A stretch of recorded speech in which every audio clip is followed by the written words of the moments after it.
పరమధామ నివాసి శివుడవతరించెను. మరువక స్మరించు పరమాత్మను.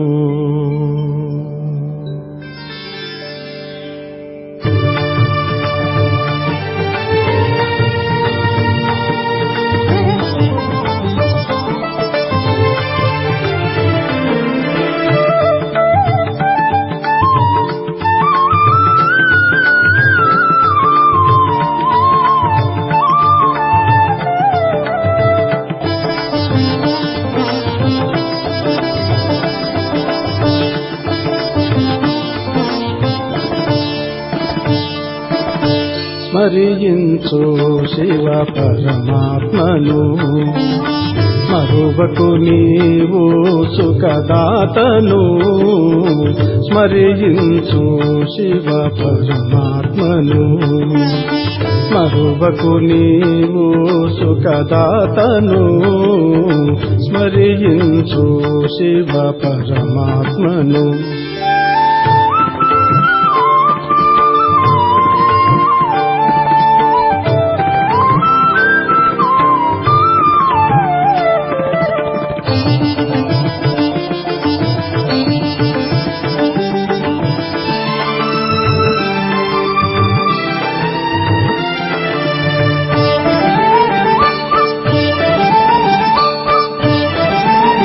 తొలగించు దేహ భావనలు.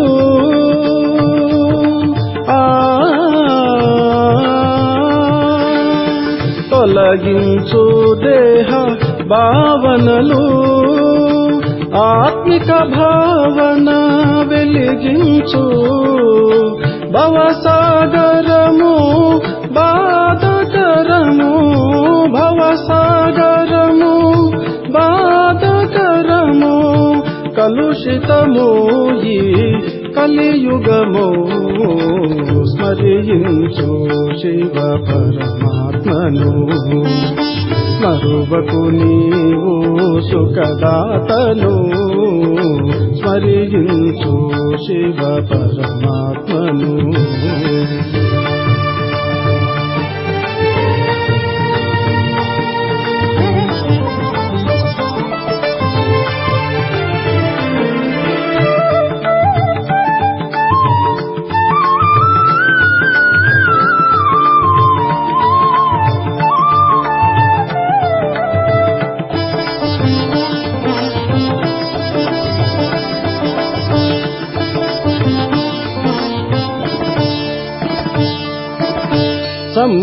సంబంధాలే బంధనము.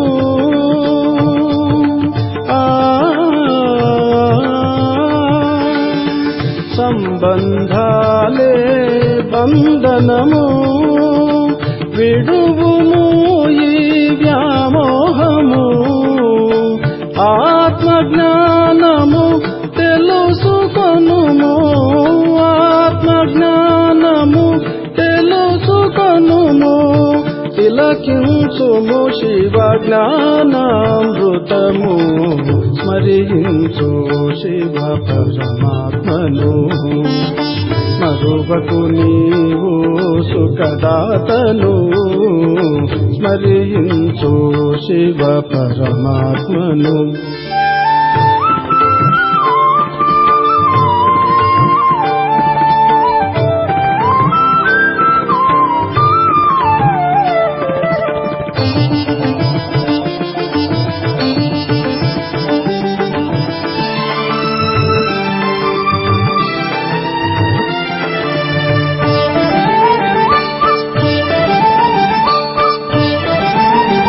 శాంతిని నింపెను ఆ శివుడు.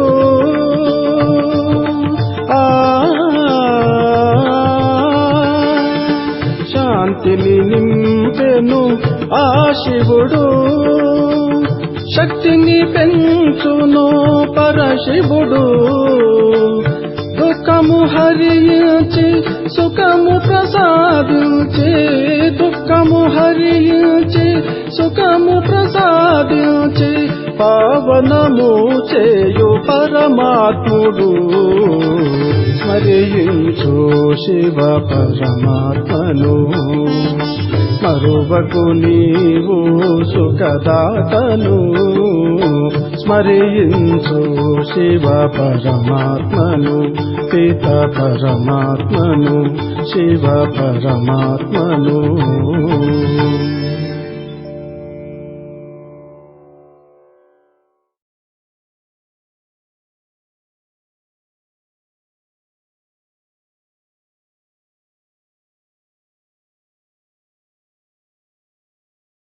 ఓం శాంతి. మురళీ డేట్ 16/6/2026. మధురమైన పిల్లలు, ఇప్పుడు మీరు సత్యమైన రాజయోగులు.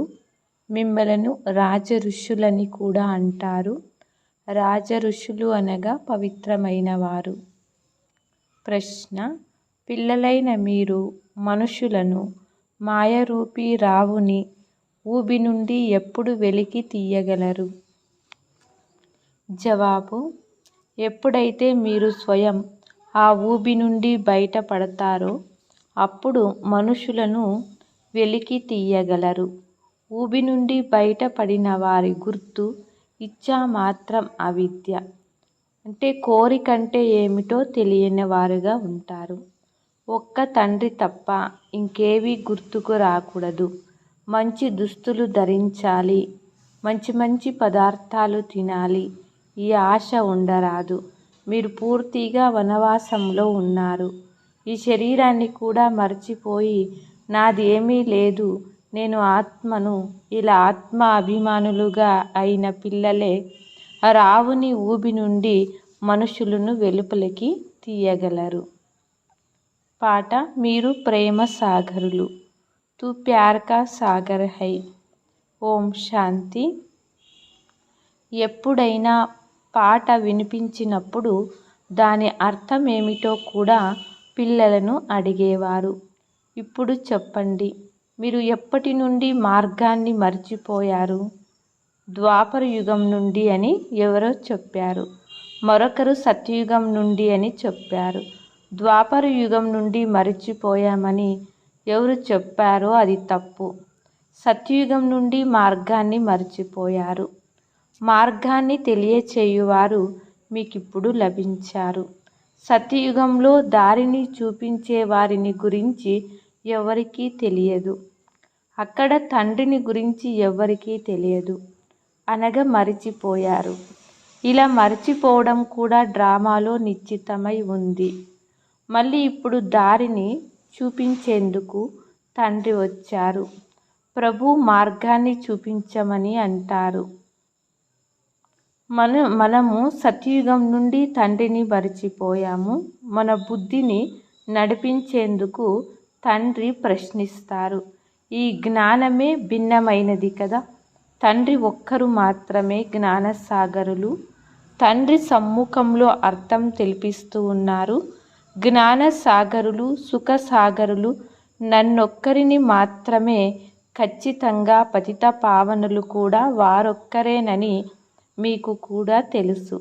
దీనిని భక్తి మార్గంలోని వారు కూడా అంగీకరిస్తారు. శాంతిధామము మరియు సుఖధాములే పావన ప్రపంచం. సుఖధామం, దుఃఖధామము రెండు సగం సగం ఉంటాయి. దీనిని గురించి పిల్లలకు బాగా తెలుసు.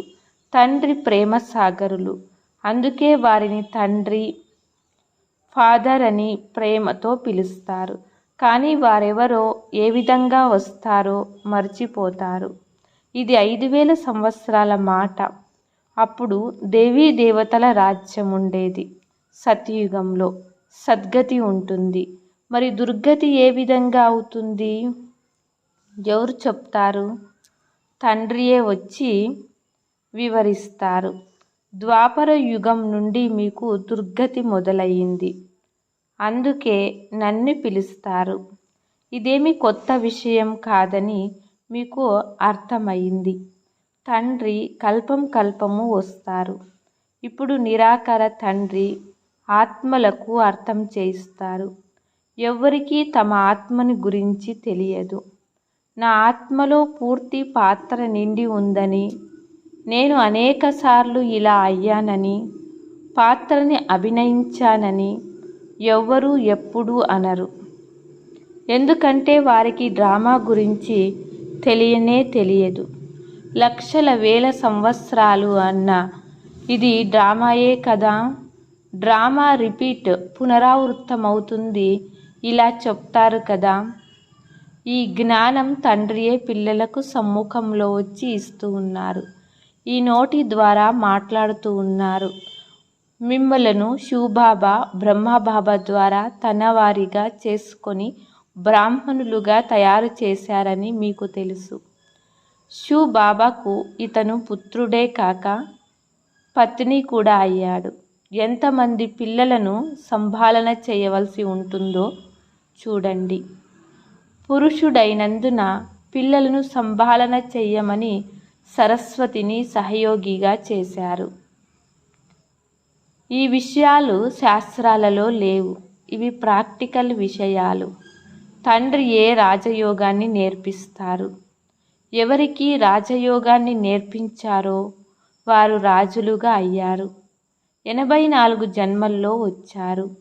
బైబిల్, ఖురాన్, వేదశాస్త్రాలు మొదలైనవి అనేక మంది చదువుతారు. కానీ కొద్దిగా కూడా అర్థం చేసుకోరు. మీరిప్పుడు తత్వయోగులు కారు.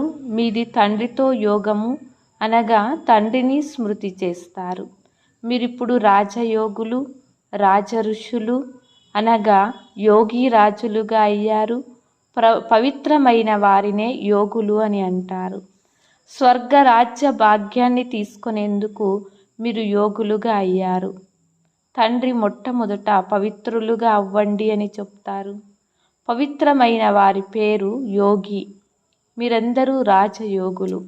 ఇవి బ్రహ్మముఖ వంశావళి బ్రాహ్మణులైన మీ విషయాలు. మీకు రాజయోగాన్ని నేర్పిస్తూ ఉన్నాను. అనగా మీరు విద్యార్థులే కదా. విద్యార్థులు టీచర్ను ఎప్పుడైనా మర్చిపోతారా? శివబాబా మనల్ని చదివిస్తూ ఉన్నారని మీకు తెలుసు. కానీ మాయ మళ్ళీ మరిపింపచేస్తుంది. మీరు మిమ్మల్ని చదివించే టీచర్ను మర్చిపోతారు. భగవంతుడు చదివిస్తూ ఉన్నాడని అర్థం చేసుకుంటే నశ ఎక్కుతుంది. IPAS చదివేటప్పుడు వారికి ఎంత నశ ఎక్కుతుంది.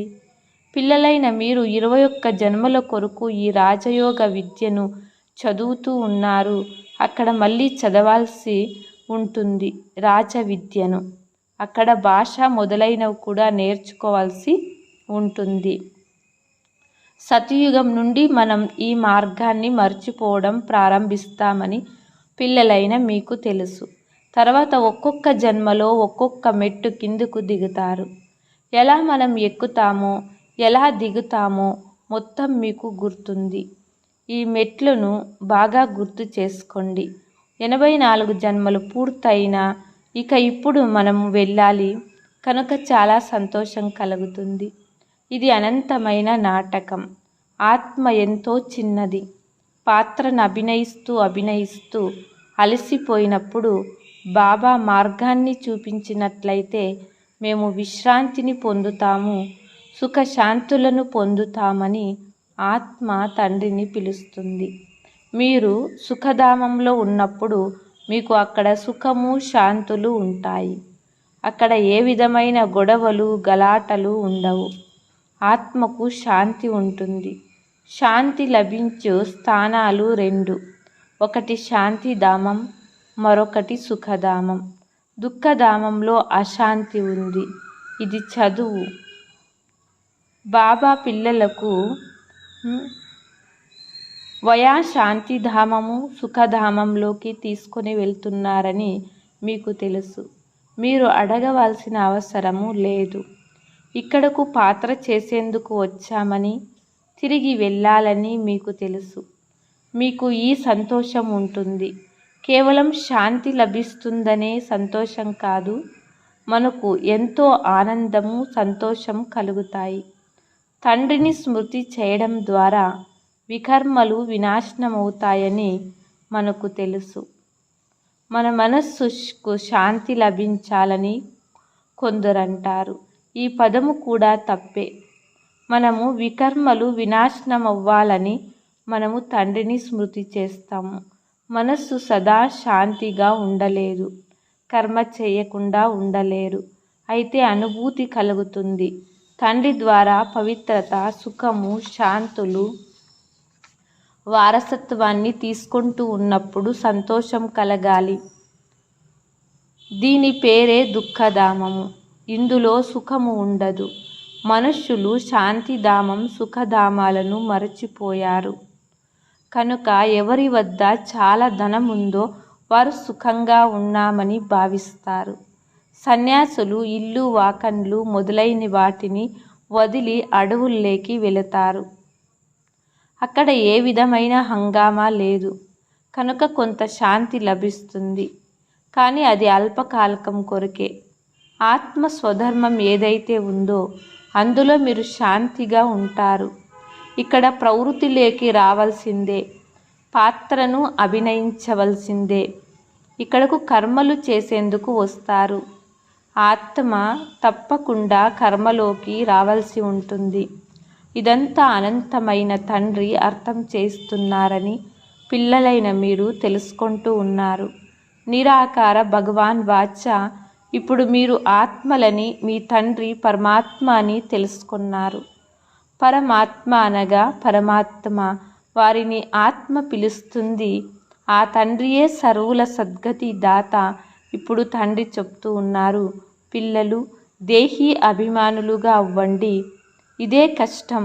అర్ధకల్పం నుండి ఏర్పడిన మలినాలను స్మృతి ద్వారా తొలగిపోతాయి.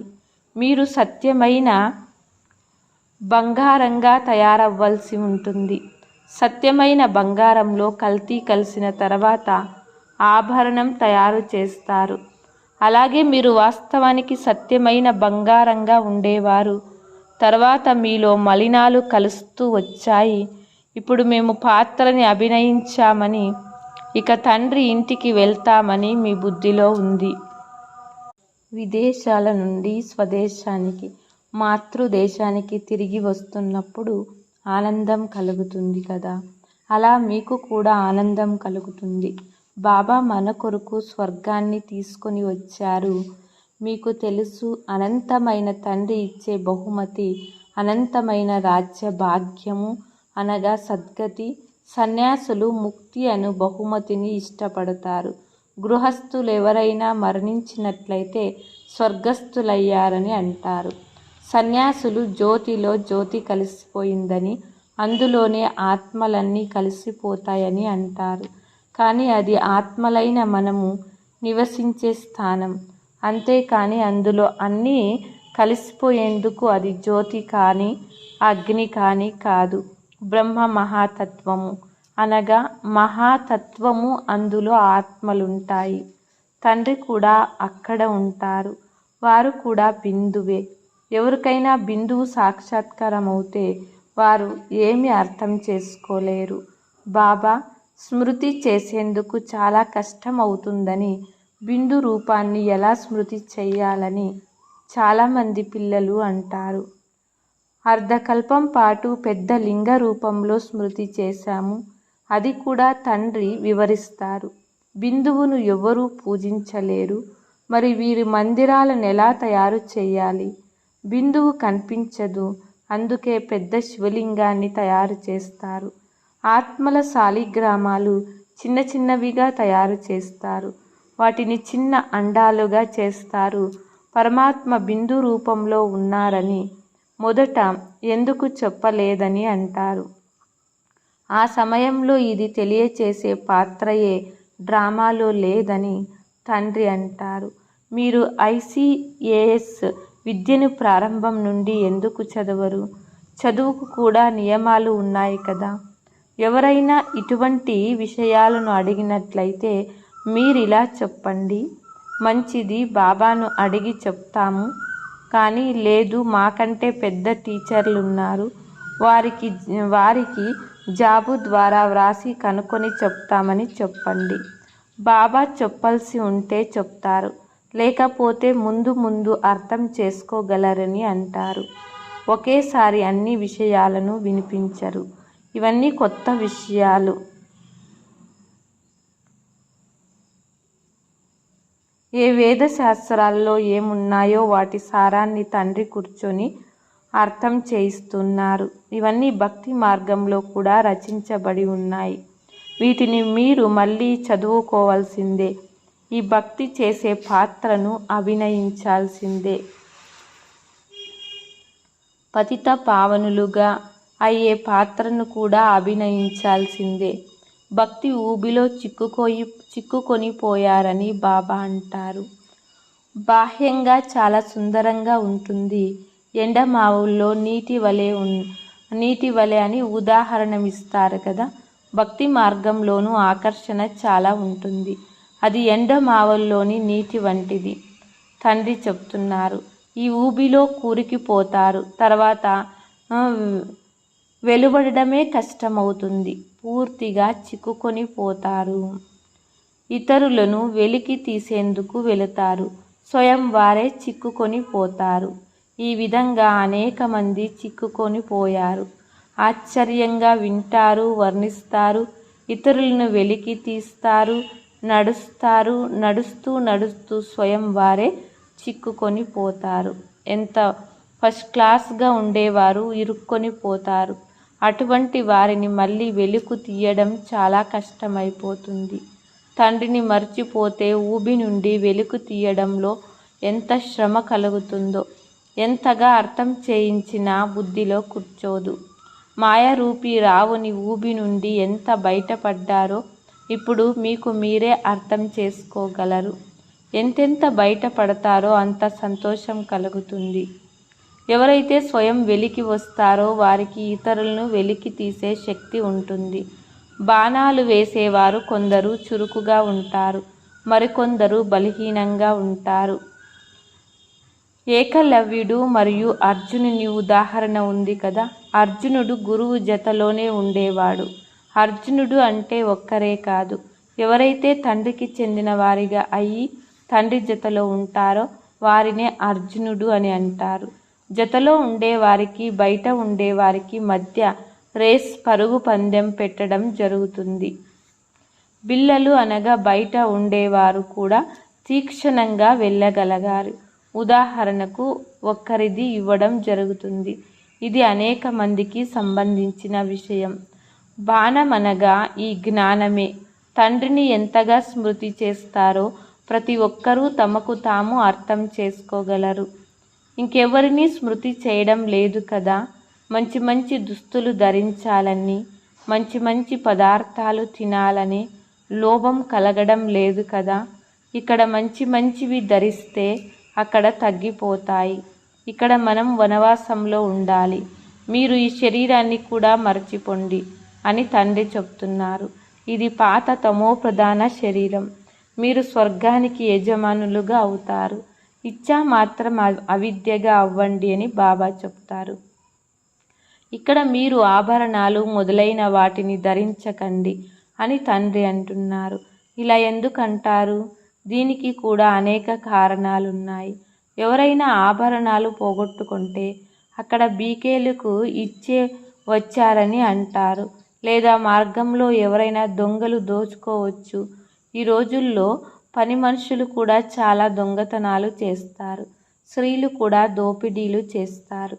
ప్రపంచ పరిస్థితి ఎలా తయారయ్యిందో చూడండి. ఈ ప్రపంచం పూర్తి వేశ్యాలయంగా ఉందని మీకు అర్థం చేయిస్తూ ఉన్నారు. ఇక్కడ మనం శివబాబా జతలో శివాలయంలో కూర్చొని ఉన్నాము. వారు సత్యమైన వారు, చైతన్యమైన వారు, ఆనంద స్వరూపులు అని మహిమ అంతా ఆత్మదే. నేను ప్రెసిడెంట్గా అయ్యాను, నేను ఫలానా అని ఆత్మనే చెబుతుంది. మేము బ్రాహ్మణులమని, బాబా నుండి ఆస్తి తీసుకుంటూ ఉన్నామని మీ ఆత్మ చెప్తుంది. ఆత్మ అభిమానంలో ఉండాలి. ఇందులోనే శ్రమ ఉంది. మీరు నాకు ఫలానా అయినారు, ఇది నాది, ఇవన్నీ గుర్తుంటాయి. మనం ఆత్మ భాయి అయ్యామని అనగా సోదరులమని మర్చిపోతారు. ఇక్కడ నాది అనేది వదలవలసి ఉంటుంది. నేను ఆత్మని, ఇతని బ్రహ్మబాబా ఆత్మకు కూడా తెలుసు. తండ్రి తెలిపిస్తూ ఉంటే నేను కూడా వింటూ ఉంటాను. మొదట నేను వింటాను, నేను కూడా వినిపించగలను, కానీ పిల్లల కళ్యాణార్థం సదా శివబాబా అర్థం చేయిస్తున్నారని భావించమని చెప్తాను. విచారసాగర మథనం చేయడం పిల్లల పని. మీరెలా చేస్తారో నేను కూడా అలాగే చేస్తాను. లేకపోతే నేనెలా మొదటి నంబర్లోకి వెళ్ళగలను? కానీ స్వయాన్ని గుప్తంగా ఉంచుకుంటాను. మంచిది.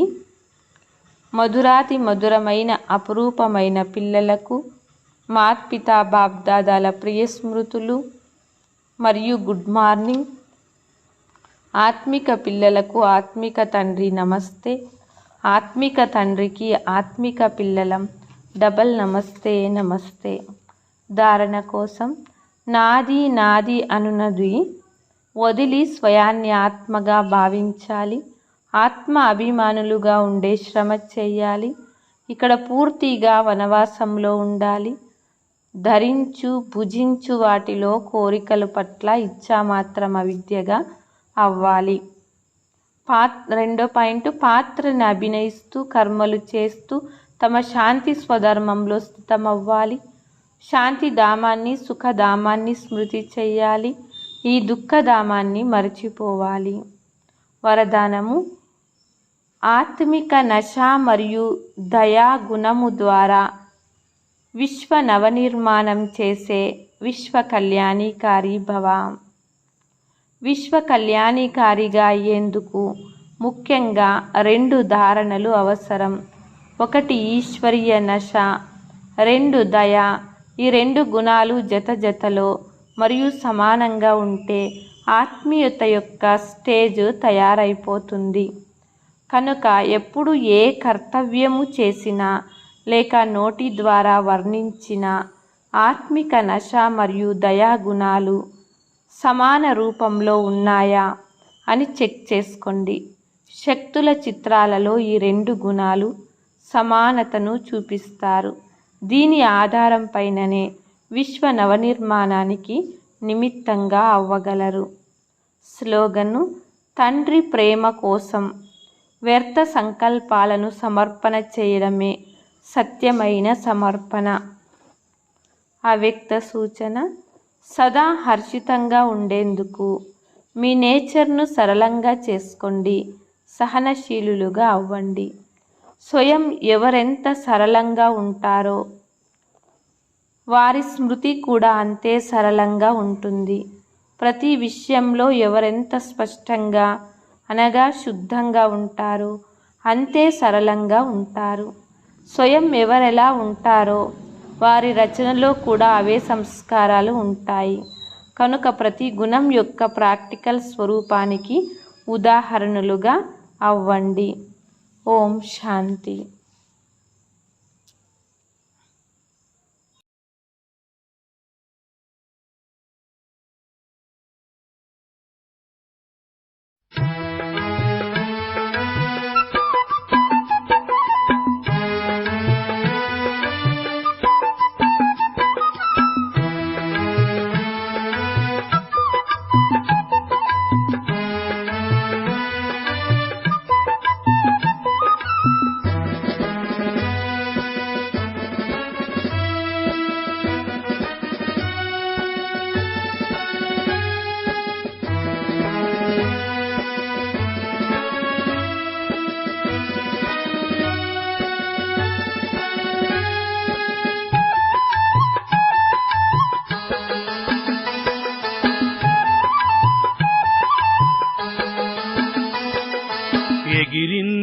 ఎగిరింది పరమాత్మ పతాక, నిఖిల భారత ధాత్రి బంగారు కాగా.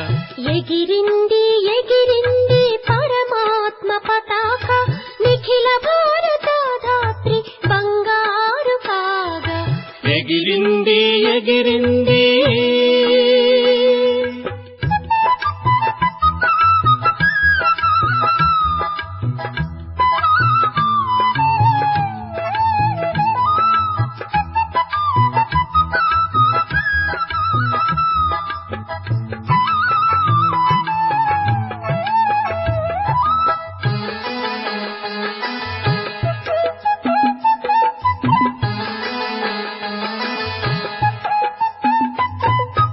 అణువణువు ఆత్మానురక్తితో ప్రేమతో పరిమళించే దివ్య గుణ ప్రసూనాలతో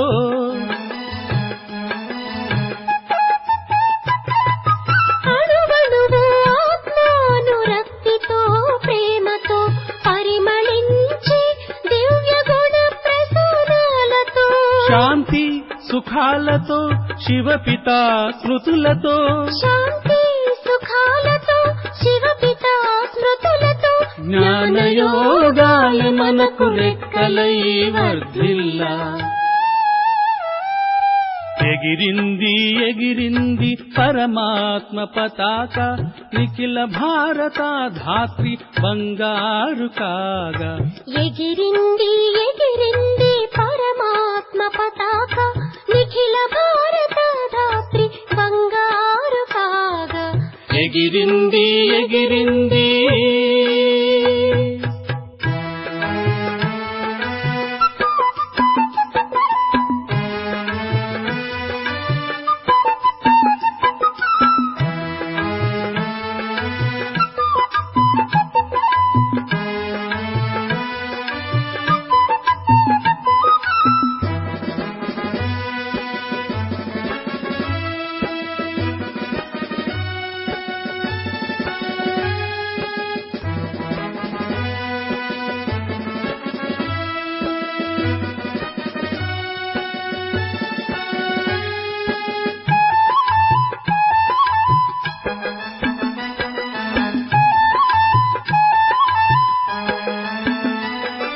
పసుపు వర్ణము పరమ పవిత్రతను చాటింది అరుణ కాంతులు ఆ పరంధామ దశ చూపగా పసుపు వర్ణము పరమ పవిత్రతను చాటింది అరుణ కాంతులు ఆ పరంధామ దశ చూపగా దరహాస చంద్రులు బ్రహ్మపుత్రులు కాగా చంద్రులు బ్రహ్మపుత్రులు కాగా వరదానములతో వరుడు పరమశివుడు ఏతించగా ఎగిరింది ఎగిరింది పరమాత్మ పతాక నిఖిల భారత ధాత్రి బంగారు కాగా ఎగిరింది ఎగిరింది పరమాత్మ పతాక నిఖిల భారత ధాత్రి బంగారు కాగా ఎగిరింది ఎగిరింది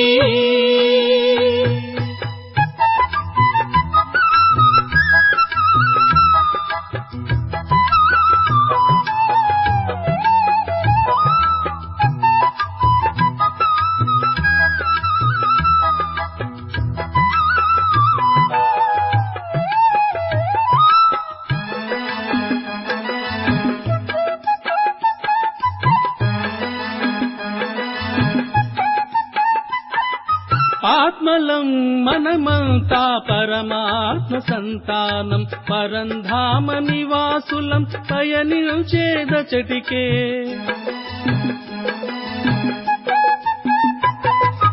ఆత్మలం మనమంతా పరమాత్మ సంతానం పరంధామ నివాసులం పయనించేదచటికే జాతి మత భేదాలే సమసిపోతాయిలే జాతి మత భేదాలే సమసిపోతాయిలే మన తండ్రి పతాక మనలోన వెలయంగా